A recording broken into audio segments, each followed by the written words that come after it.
you probably could have shortened this book by 400 pages and it would have been okay. And you maybe. Welcome to Keep It Fictional, a weekly podcast for book lovers by book lovers.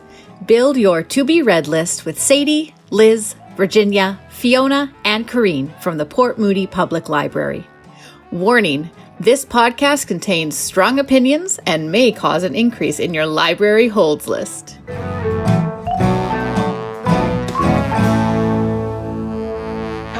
And welcome to the Keep It Fictional podcast, the book podcast from the Port Moody Public Library.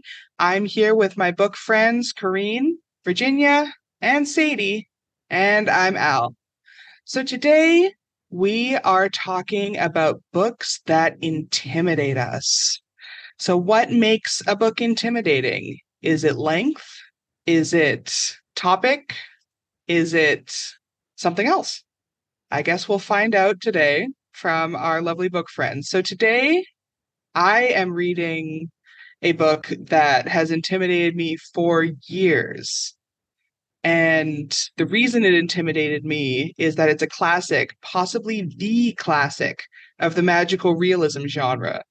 And as a big fan of fantasy and magical realism, I've always known it's something I should, but it always seemed like such an undertaking that I always found reasons to avoid it.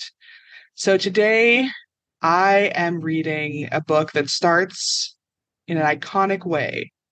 Many years later, as he faced the firing squad, Colonel Aureliano Buendia was to remember that distant afternoon when his father took him to discover ice.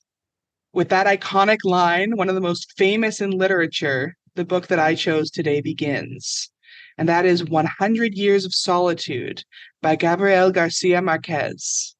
It's the story of the Buendia family, starting with José Arcadio Buendia and his wife Ursula, and the story of the town of Macondo in which they live.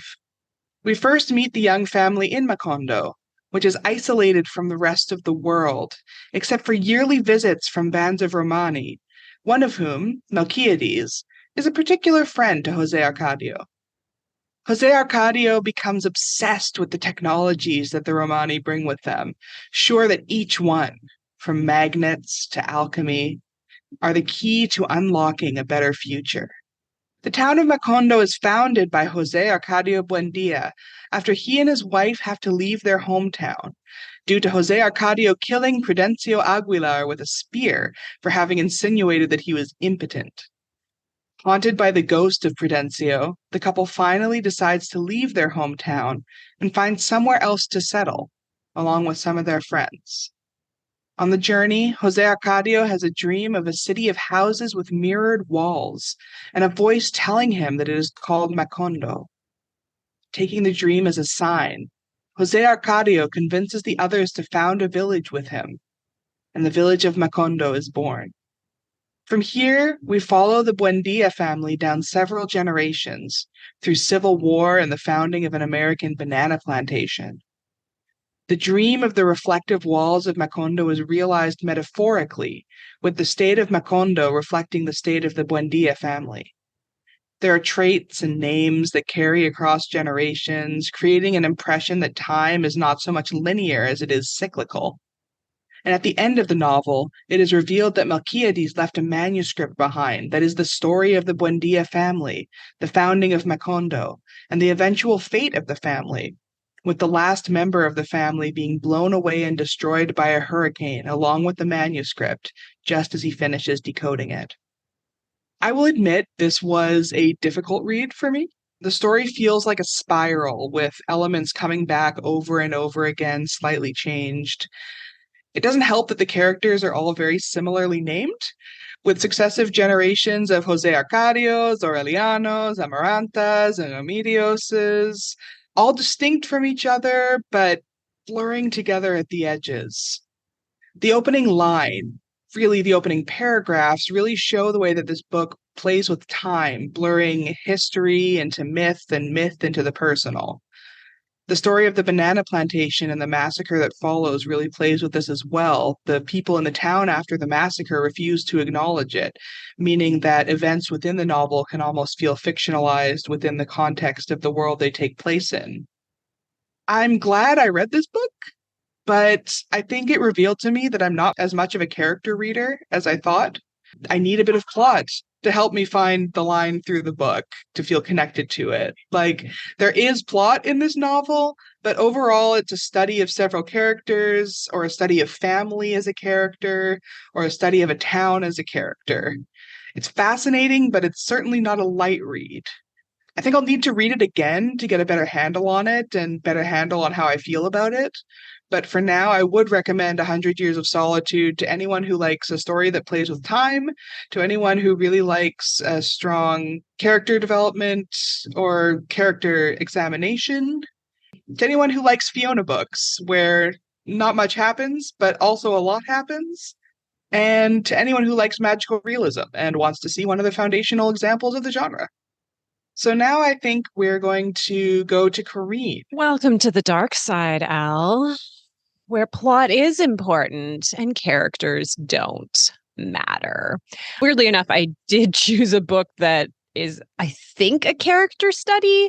Stuff happens, but I had to read the Wikipedia article to really track what was happening because I was a little confused. So when I got the topic of a book that intimidates me, I thought it was a really interesting topic. And Al, I like how you said it could be the length of it that intimidates you. It could be the subject matter. For me, it was the author who intimidates me because they are an intellectual heavyweight. And I'm more of a featherweight class.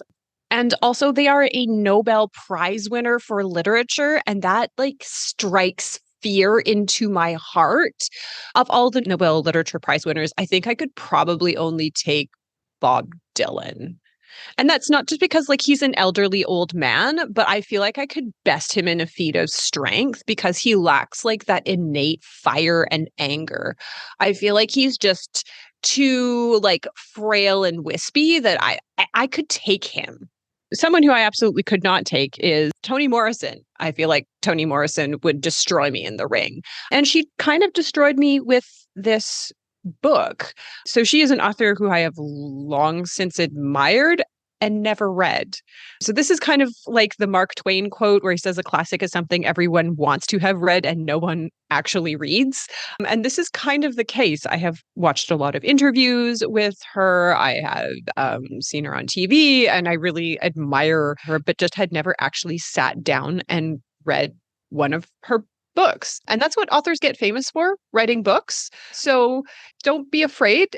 But I was super afraid. And I will admit, I probably didn't choose the most famous of her works to start with. So as a reading pathway, I would absolutely not recommend starting with this book. I think you should probably go with, as Virginia suggested earlier, with maybe Beloved or The Bluest Eye.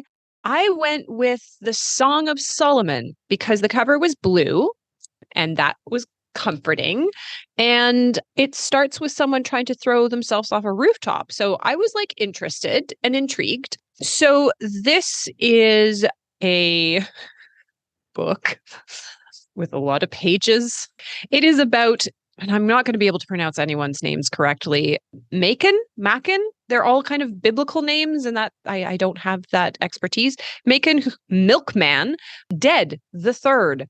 And it kind of chronicles his birth all the way to potentially his death, growing up in Michigan in what I think is the 1930s. Pretty sure. It was a National Book Critics Circle Award winner. And is, was cited in her winning of the Nobel Prize. It contains 100% more familial incest than I was expecting. So if that is not your thing, this is absolutely not the book for you because it's really there. Yeah. So it starts with that insurance agent, Robert Smith, who is a Black insurance agent who is kind of both reviled and feared within the community because of what he represents. He is kind of a personification of death. He sells death and protection against it. And one day he announces via a little note on his door that he can fly and he will be jumping off of the roof and flying away. All of the neighbors, because TV has not been invented yet, go over to see this man potentially jump off a roof. And one of the people that is watching is Ruth dead. She is very pregnant. And as he jumps, she goes into labor. Now, in the kind of turmoil of this man attempting to jump off of a roof, she manages to kind of talk her way into the hospital, which has thus far never accepted a Black patient. Even though Ruth's father was a very well-regarded doctor, no Black patients are actually allowed inside of the hospital until the chaos of this moment, the chaos of Macon's birth, kind of allows that to happen. So where does the name Milkman come from? So Ruth decides to breastfeed Macon until he is quite old, which is observed by one of the big-mouthed neighbors who goes around telling everyone about this, and then he earns the name Milkman. As a young person, he grows up kind of alienated. His father is a landlord and cares only about money. He loathes his wife, whom he suspects of having an affair with her father. And he has two sisters that are quite a bit older than him because, of course, the father hates the mother and she had to trick him using herbs to having a son. It's complicated. And this all kind of revolves around Macon discovering his family history and the idea of this kind of family inheritance. So obviously his own birth, his own youth, his own parents have their own secrets, which are slowly kind of eating them up inside. But it's also about him discovering his father's story and kind of reconnecting with his father's sister, Pilate.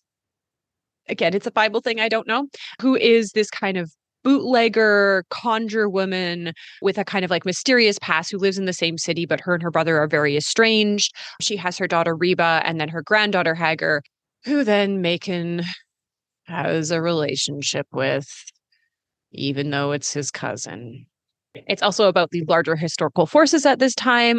Morrison has said that this is kind of like a tribute to the Black arts movement. And in fact, Macon's best friend, Guitar, kind of gets involved in politics and social justice of that time, trying to kind of enact revenge on the white people who are indiscriminately killing Black people all over the country.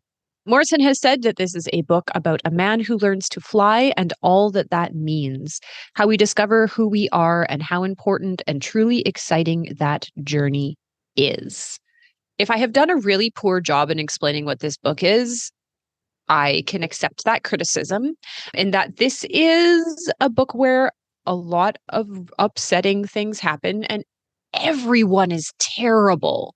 Everyone is truly just a repugnant person that you kind of wish they weren't. But the really wonderful thing about Morrison's writing, which is, again, this is the first time that I've ever kind of come in contact with it, is that it is very compulsively readable. Even though I wanted everyone gone, I could not stop reading. It is her mastery of the language. I can absolutely see why she won the Nobel Prize and why she's in such high esteem. She writes and crafts a sentence in a way that I really haven't seen anyone do before. It really is spectacular that it pulls you in on this journey and these people that, you know, you both hate, but you also really want to know what happens to them and why they are and what they're going to do.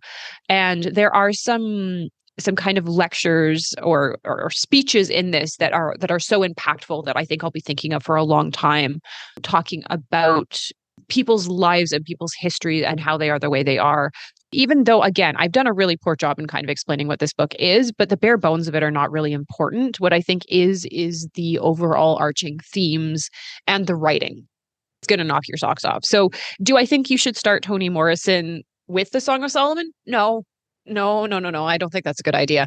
If you're going through a reading pathway, I think you should probably start with one of her other more well-known books. And I think I actually will, because the writing was so powerful and so good that I really want to see that all kind of congeal into like a masterwork of hers, like a masterpiece that she's created. So yeah, I think it was intimidating. I think for all of the right reasons, to just kind of come across like a true genius is something that you don't see a lot, and you don't get the opportunity to kind of like come into contact with that. So I'm really thankful for the topic, and I'm going to be very upset for quite a few days after reading it. So thank you.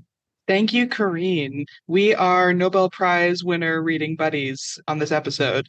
Now is time for our existential question of the episode. So today's existential question has to do with books that intimidate you, but maybe weren't as intimidating as you thought when you got to them. So yeah, what is a book that intimidated you when you were going to read it, but when you read it, you found it to be actually much more accessible than you thought? Difficult question. I can go first. For me, I think it was The Count of Monte Cristo. Like it's a big book. It's a classic. It's a very big book. But when I read it, I just found that the prose was so engaging. The story is really a lot of fun if you enjoy a revenge romp and kind of a power fantasy. And it was very readable, and I really enjoyed it. It was back in high school when I had my goal of reading one classic every summer. Yeah, it was a lot more fun than I thought it would be. I'll say like most of the classics I've read, I've been like surprisingly pleasurable reads. Jane Austen, like I was so intimidated as a high school, and then I was like, wait a minute, this is just like hot goss. I can do this. I can do this. I think the one that I was most pleasantly surprised by is Charlotte Bronte, who's one of my favorite writers, and I love Jane Eyre. I was shocked about how readable it was and how angry she was. Because often in Victorian literature, you know, especially as a woman writer, you're writing quite demurely, but she was furious. And it was such a delight to kind of see that through line of anger just really pop out. So I found it very readable. Wuthering Heights, I still haven't gotten through.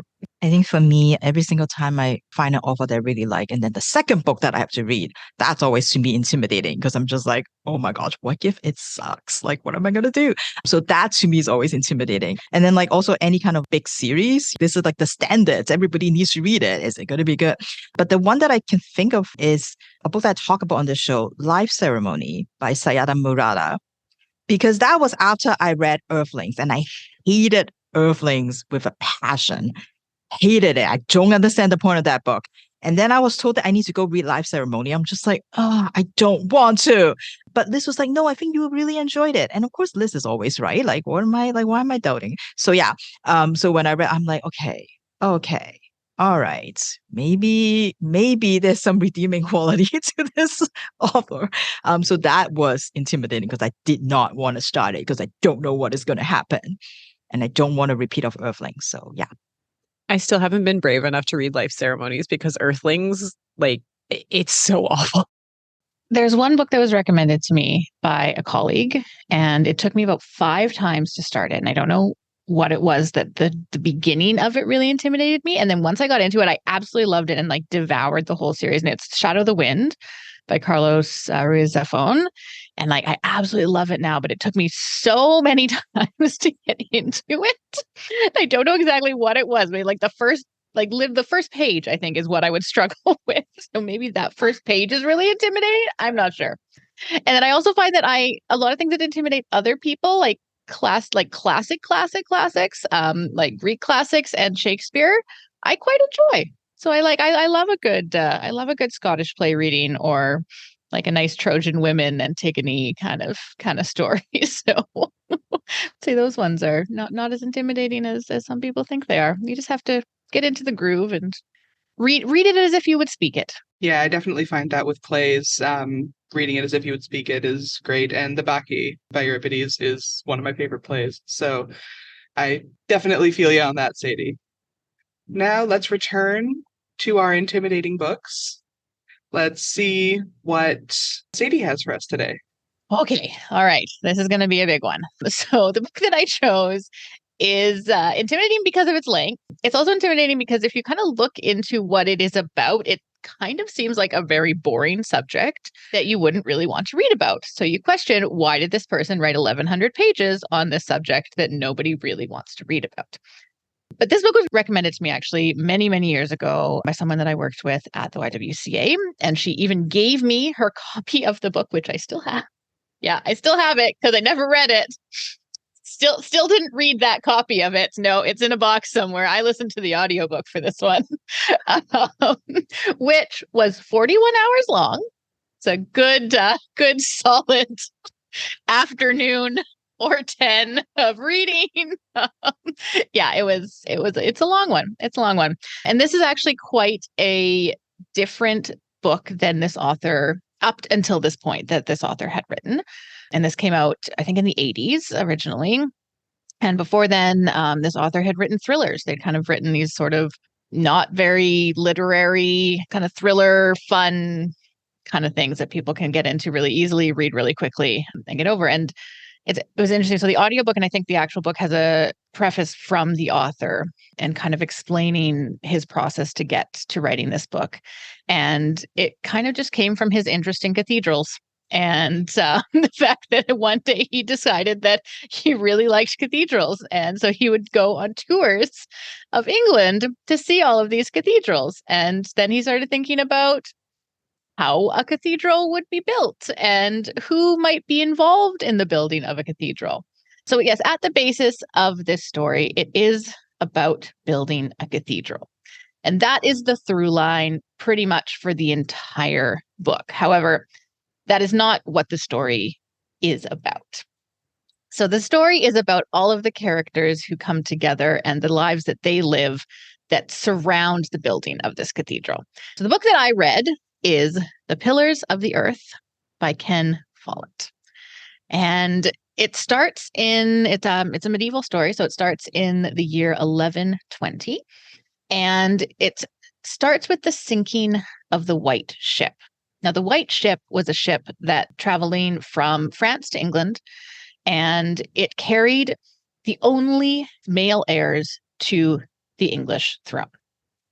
And in 1120, the ship sank, killing everybody on board, including all male heirs to the British throne.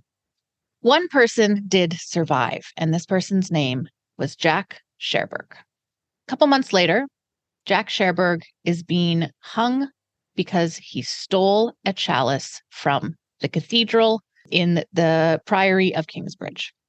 He claims he did not do it, but there are eyewitnesses that say they saw him steal this, and so he must be hung. As he is being hung, a woman calls out from the crowd that is formed in the town square. And she calls out to the people who are up on the stand with Jack Cherbourg. And the people who are up on the stand, there is a priest, there is a knight, and there is a monk. And these three people are the people who have accused Jack of stealing this chalice and who have given eyewitness statements saying that they witnessed this. Now, this woman knows that this is not right. And so in Jack's final moments, she yells out a curse, cursing the town and cursing these three men for what they have done. She then runs out of the village, never to be seen again. Our story now jumps ahead. And it jumps ahead to the year 1135. And it first of all follows Tom Builder. Now, the book is a bit interesting because you meet the characters in more or less the present day, and then you hear all of their histories. And so there'll be like one thing that will be mentioned, and then that will be a jumping off point for them to tell you everything that they have gone through up until this point in time to get them to this point in time. So currently we are in the year 1135. We meet Tom the Builder, who is a mason. And Tom and his son Alfred are building a house. And they're building a house for a Lord Percy Hamley, for his son William Hamley, who is going to be wed to Aliena, who is the daughter of a duke. And this is going to be the house that they are going to live in. So they're almost done the house when somebody rides up and tells them that they have to stop building right away. Aliena has refused to marry William, and so they no longer need the house. Aliena had a promise from her father that he would never force her to marry somebody that she did not want to marry. Now, looking at the fact that this is the 1100s, that's quite different from what would usually happen. So Tom now realizes that he's out of work. Tom does not know what he's going to do. He has a son, Alfred. He has a daughter, Martha, and he's just found out that his wife, Agnes, is pregnant again. He needs to be able to work so that he can feed his family. Up comes William Hamley, the disgraced son of Percy Hamley, who has just been turned away and turned down by Aliena. He is absolutely furious. He does not care for anybody. He almost runs over Tom's daughter, Martha, on his horse. And he rides up very, very angry and takes all of his anger out on Tom, who is now telling him that he has to pay Tom and his workers. Eventually, William decides that he will do this. Tom and his family go on their way. Now, Tom has always had a dream.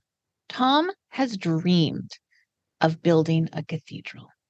Tom has wanted to build a cathedral since he worked on the building of a cathedral once. And during that time, he was not the master builder. He was just a mason. And he learned that he did not know a lot, but that he would like to know more. Yes, he did not really know what he was doing. But from there, he decided that he needed to learn how to know more and how to build this cathedral. So Tom takes his family on the road to try and find a town who is building a cathedral who will give him work. So Tom and his family walk. And they walk and they walk and they walk and they walk. And they keep walking and they cannot find work anywhere. And Agnes is getting more and more pregnant. And they don't know what they can do. They have a pig, so they know that they'll be able to sell that in the biggest town. But other than that, they have no idea what's going to happen. Now, I'm not going to explain all of Tom's story because it would probably take 41 hours to get there. But that is one part of our story. The other part of our story follows Prior Philip. And Prior Philip is a monk, and he and his brother were orphaned when they were kids, when English soldiers invaded Wales and killed his parents. Him and his brother were taken in by the monastery and raised in the monastery. His brother has left the monastery and become a priest, and Philip has now become a monk himself and is the prior of a small little monastery in the forest. One day, Philip's brother arrives at the monastery, and this is probably about a year after we first meet Tom. And Philip's brother arrives at the monastery with a baby. Nobody knows where this baby came from. It was left in the forest, crying, abandoned. And Philip's brother found the baby and brought it to the monastery so that they could care for it. So Prior Philip decides that he is in fact going to do that. He's going to take this baby and care for it. Now, on the same visit, Philip's brother also brings very, very important and very dangerous news. The person that he works for is going to betray the crown.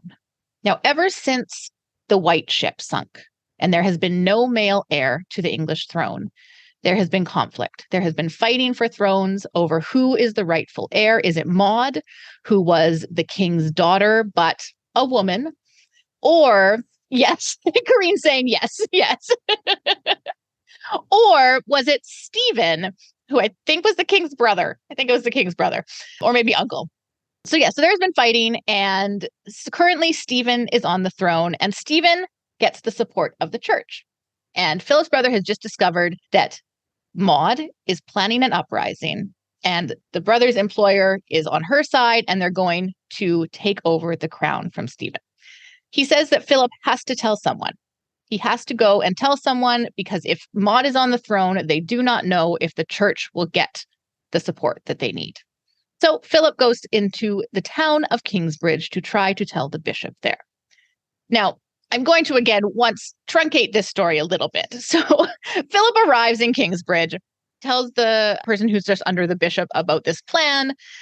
Kind of through his telling of this plan, a lot of things start to happen. So the information is passed on to the Hamleys, who then invade this duke's castle, capturing the duke and killing a whole bunch of people, taking over, leaving Aliena, who was the Hamleys' almost daughter-in-law, without a house, without a family, without a father.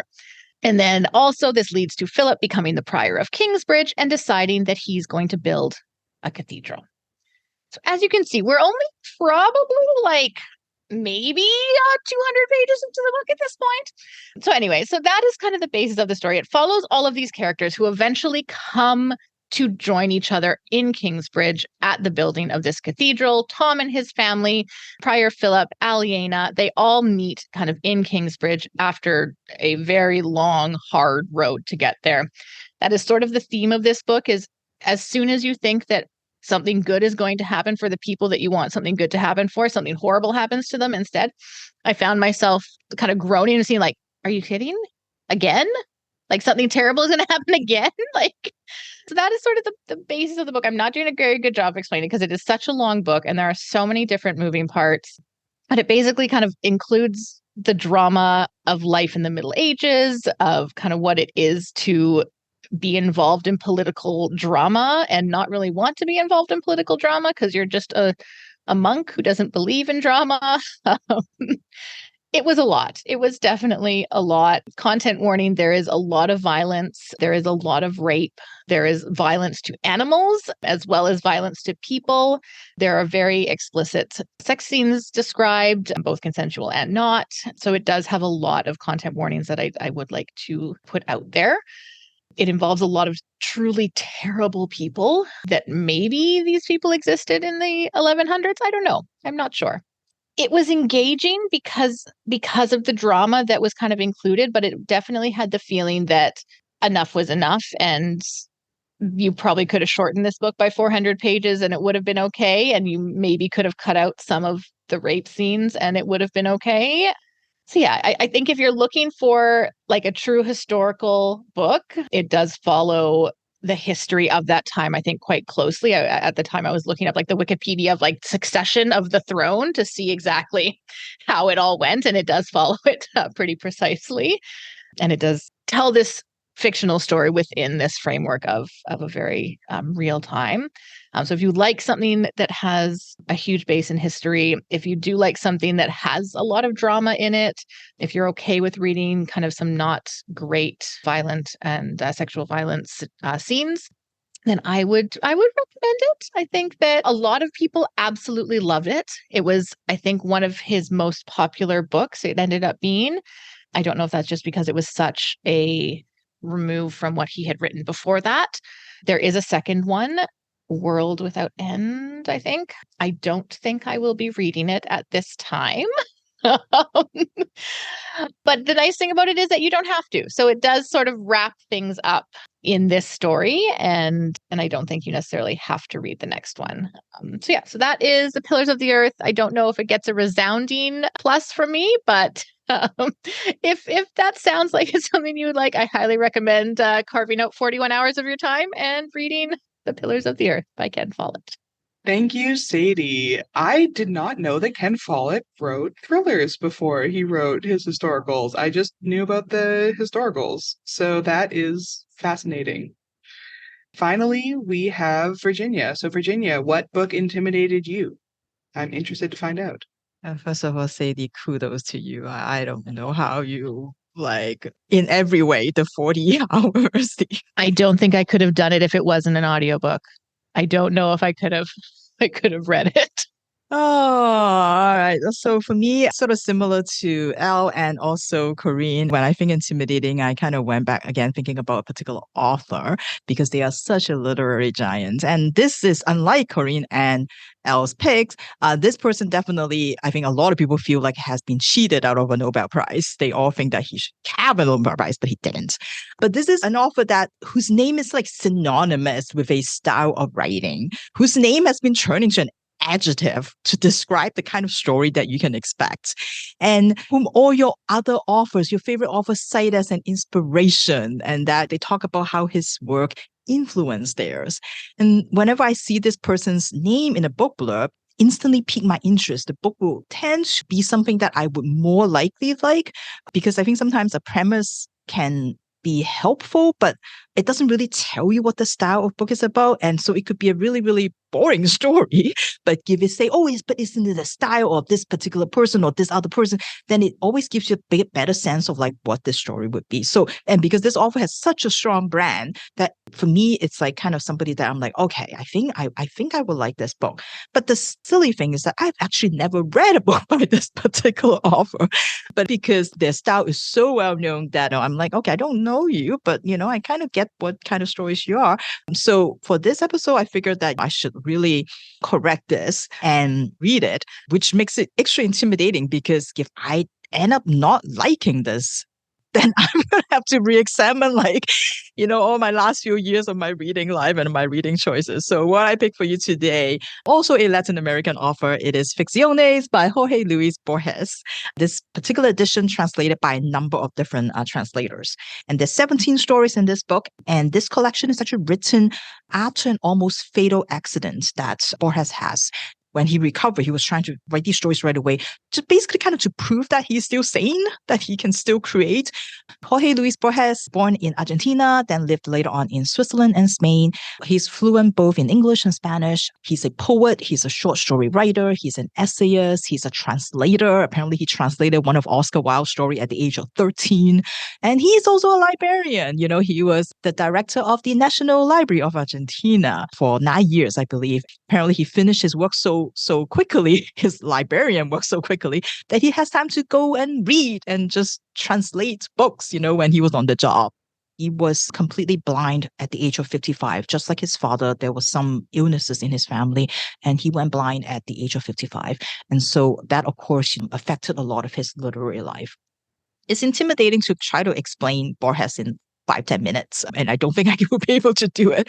I think that was one of the themes that I hear from everybody today, which is like, I don't know, I'm doing a good job explaining. I can tell you that I'm not going to be able to really explain this very well. And I think about like, well, how am I supposed to talk about his books? And I thought I would maybe describe sort of the book as a whole and maybe my first reading experience, because I feel like this is definitely something I want to revisit now that I'm a little bit more prepared about what to expect, I guess.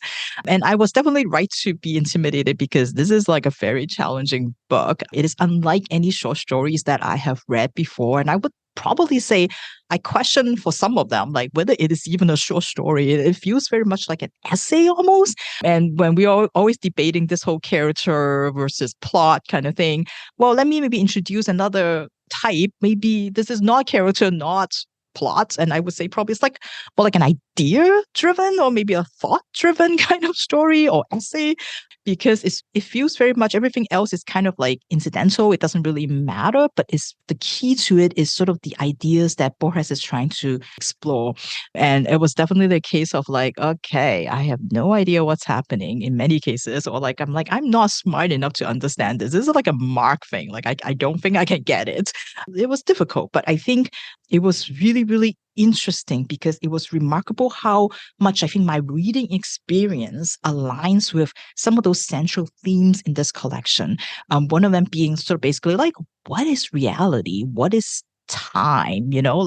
And every time I kind of feel like, oh, okay, I think this is something I can hang on to, that I feel like I have got something tangible, that I'm standing on like solid ground, then it just sort of slips away from me immediately. Like this, like really, really hard to pinpoint what it is that I am reading in some cases. And it's interesting how Borges throws in a lot of like factual information. He will mix like real authors. He will talk about real works, like he will refer to like Don Quixote, or he will talk about Edgar Allan Poe in his books, in his stories. And then he'll mix it up with like other kind of like fake authors that he made up and list of books that those authors have written. And a really interesting juxtaposition of like the real and the not real really makes you question like, what is reality? Like what is actually true? In one of the stories is called The South, which is the last story, probably one of my favorite in the collection. It's about this person who has a family ranch that he owns in Argentina. He has never been there, but he has always aspired to be a gaucho. He wants to be this like basically like an Argentinian cowboy. And so one day he was reading and he got a copy of 1001 Nights, and he was so into reading it that he hit himself on the way up the stairs to his apartment. And that's exactly kind of what happened to Borges himself. Like he actually also hit his head while running up the stairs one time. And he got so sick that he was sent to a sanatorium, and he spent like many furious days there, like, having all these doctors like poking at him and things like that. And then when he got out, they suggested, oh, maybe you should go like rest. And he thought, oh yeah, perfect. This is the time I should go to my ranch. So he took the train there, and the train was weird because it won't stop where he's supposed to stop. And then he was told by the conductor that he has to get off like at a stop ahead of time. And then while he was trying to get to where he wants to go, he stopped at a local diner, and then these locals who were like, harassing him. And so they ended up in a knife fight, and he probably ended up dying from the knife fight.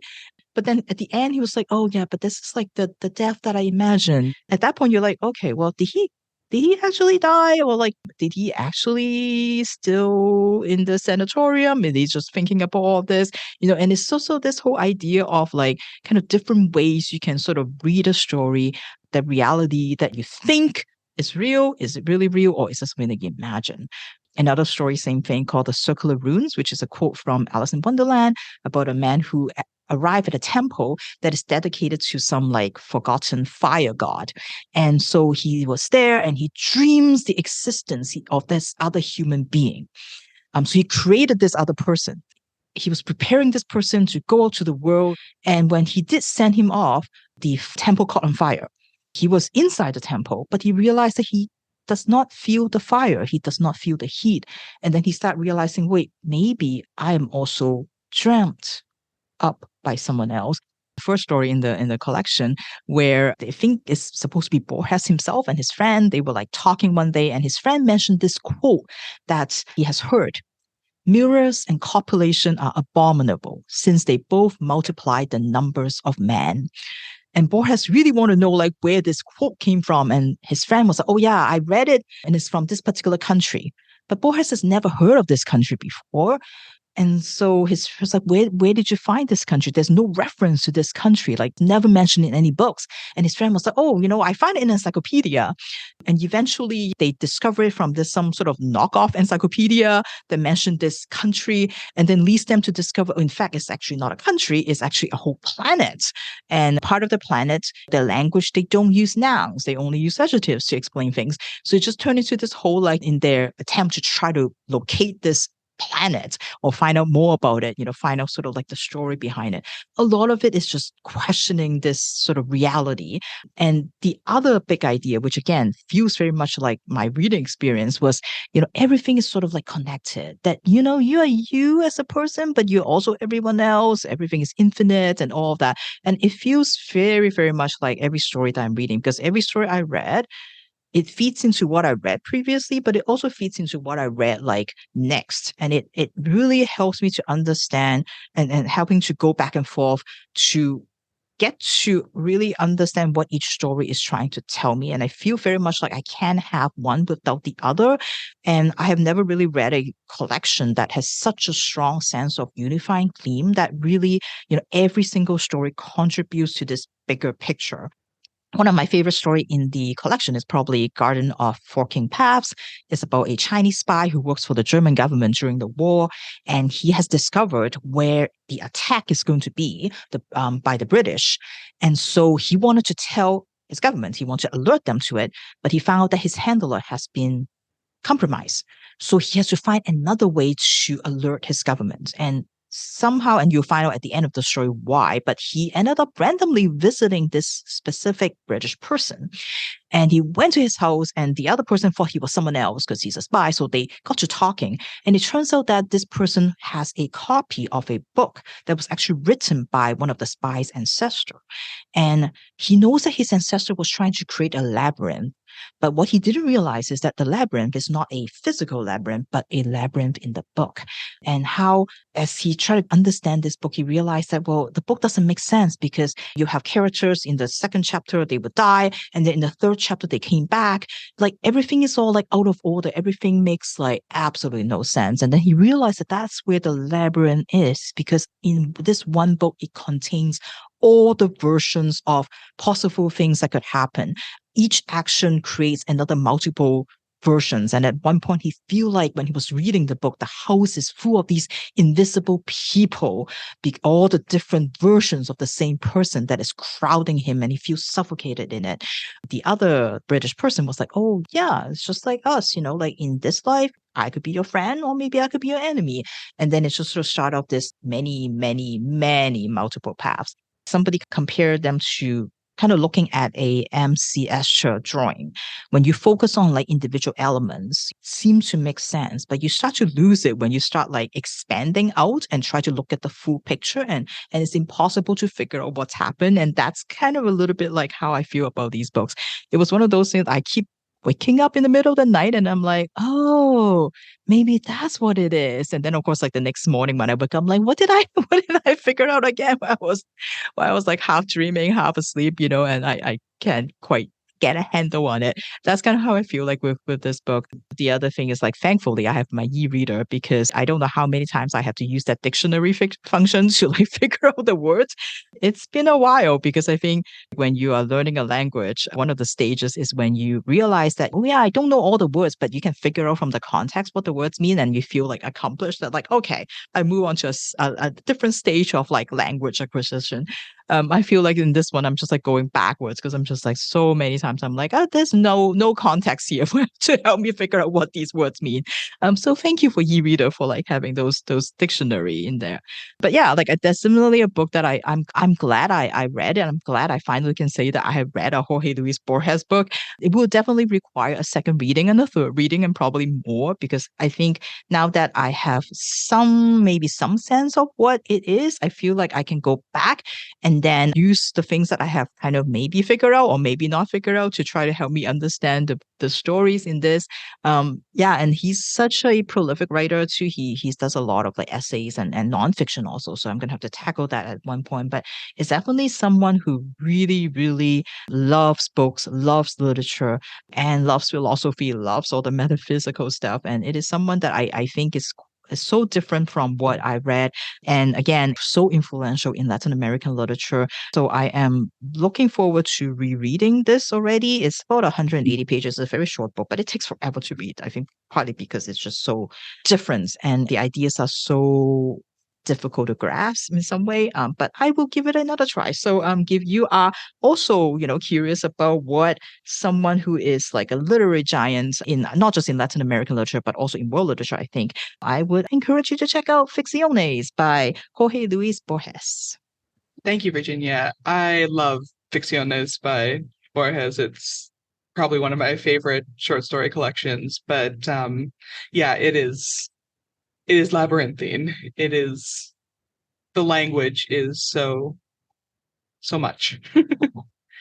And that is all the time we have for today. So thank you, everyone, for joining us as we discuss books that intimidate us here on Keep It Fictional.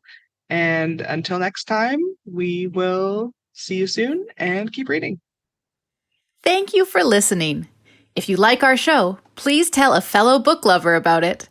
You can find a list of all the books we discussed in our show notes. Join us next week for another fun book chat. Until then, keep it fictional.